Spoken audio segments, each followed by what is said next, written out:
Nalunod ay isang lalaki matapos malaglag sa isang ilog sa Quezon City. Narito ang report.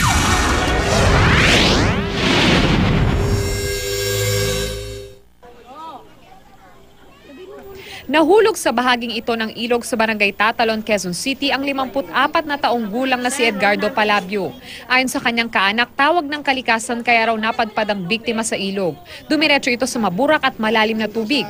Malakas din ang agos. Narinig ko po parang may nagtapon ng basura, ang lakas ng tubig.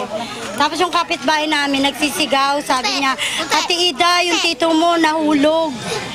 Kaya nag-akyatan po kami doon. Pagtingin po namin doon, wala na siya doon sa pinagulugan niya. Nandun na siya sa gitna, na gumagano yung kamay niya. Wala na, palubog na. Walang pader sa gilid ng bahay ng biktima at ng ilog pero may lubid na pwedeng kapitan.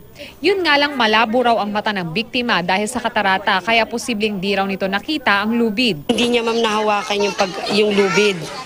Kasi ma'am may lubid doon ma'am na parang hahawakan yung parang sampayan. Pag-balance niya ma'am, nahulog ma'am siya. Sinubukan siyang iligtas sa mga kapitbahay pero hindi rin nila kinaya ang lakas ng agos. Mas malakas ang agos sa ilalim kaysa sa ibabaw.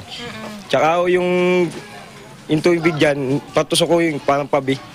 Baka naipito siya sa gitna eh. Dumating ang ilang tauhan ng Coast Guard para tumulong sa paghahanap.